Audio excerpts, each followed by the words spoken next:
Hey guys, Czar here. Hope all is well. Trust you're having a good day so far. Welcome back from the long weekend. Yesterday was a holiday in the US. It is Tuesday, May 28th. The market has just opened here in New York. There's the first 1 minute candle on the NASDAQ. Let's take a look at the three sisters, shall we? NASDAQ, S&P, and Dow side by side with VWAP. Volume weighted average price in the middle of that blue line. 2.5 standard deviations on either side. And now just watching to see how this market is going to begin this new week, new full trading week. Of course, futures were open for a partial day yesterday, but the stock market itself, in other words, the constituent stocks, were actually closed for regular trading.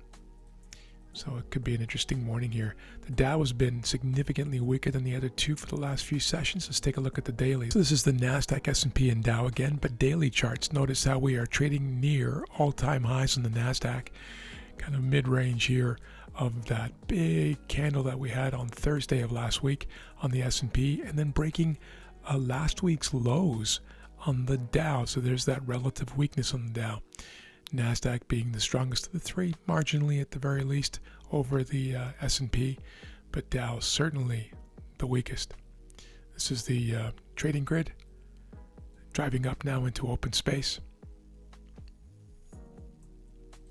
I kind of have a little invisible resistance zone in my head that looks like that. I'll just draw it for you so you can see what I'm kind of thinking about here. We do have news at 10 a.m. It's a CB consumer confidence, and in my experience, it doesn't really move the market as much as you would think with a high impact rating. It says ranked as a high impact news item. In my experience, for the most part, it doesn't make a huge jump, but it might, and that's one thing we need to certainly take into consideration. I normally do not enter trades before high impact news. This one, it's iffy depending on how compelling the setup is. Well, there's the three sisters, guys. We had kind of a mixed bag here inside of open range on the NASDAQ and S&P, and dropping fairly quickly here on the Dow. I'm certainly not going to be jumping into anything here right on the open. Certainly not on the first, maybe not even the second break of open range. You know, that's a mistake that a lot of traders make, is thinking, well, we've broken below on the open range on all three, so that means we should be shorting. Well, and that might be the case. Maybe that is the best thing to do, but I'm going to wait for more confirmation. If we get firming up now, like this buying you're seeing coming back into the Dow, all of a sudden that confirmed things up on these two, and all of a sudden that break below was meaningless, right? Or was dangerous. And then looking here at the support zones on the NASDAQ here, this first one that we're breaking through right now is not a very important one. It just comes from overnight. You know, it's early this morning here in the UK and overnight Asia. A more important zone would be significantly further down from yesterday. Now, of course, yesterday was a holiday, so again, futures did trade for a while, but volumes would have been very, very thin. So this is a trickier open based on things like zones. We really need to take the value of those into account as we're assessing what to do here.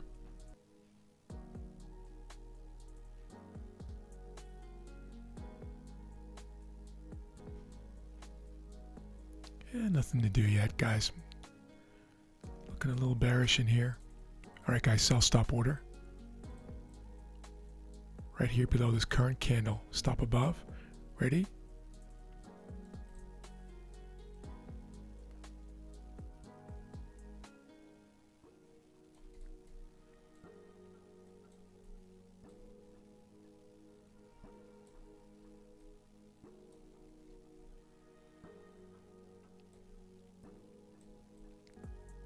To remove some of these zone markers.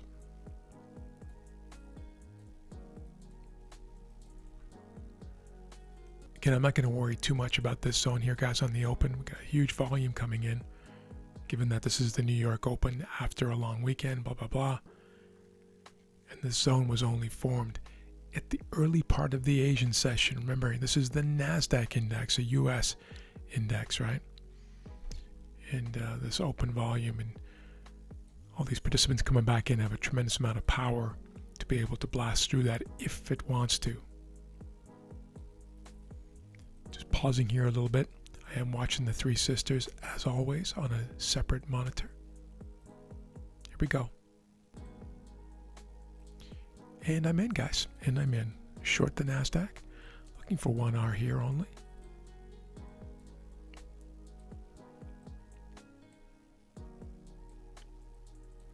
And now it's all about patience. All right, so on the NASDAQ, we had a break of the open range and VWAP, and then pulling back and retesting. And now looking for a resurgence of that weakness, if we can, on all three. Dow breaking down, S&P breaking down, that's my anticipation.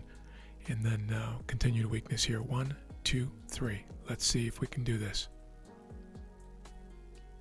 Just to be clear, guys, I'm hoping to be out of this trade by the time the news comes out in about 16 minutes or so. We'll see if we can accomplish that.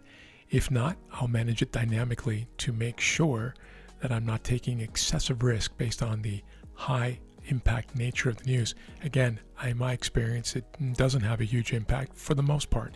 Sometimes it can be a big surprise on the consumer confidence, but for the most part, it's pretty much discounted ahead of time. So I really think that it should be ranked as medium news, or even low for that matter, but we'll just trust what the rating agency, if you will, has done.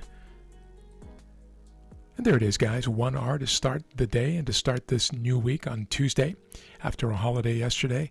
It is 9:47, and so as anticipated, we're able to get out of this trade before the quote high impact news comes out, which is always nice.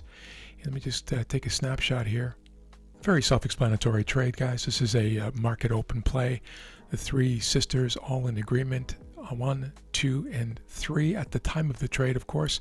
The Dow eventually went the other way, but that's what the Dow's been doing of late, and so not too concerned about that. In fact, I've been taking the Dow out of the trade idea mix for the most part of late, because it's really marching to its own drummer. So these two big, broad indices, the S&P 500 and the NASDAQ 100, of course. So there we have it, guys. Nice breakdown below into a fairly clean traffic range down here, breaking below, retesting, and then continuing its way on, giving us a little bit of a drawdown here in the meantime.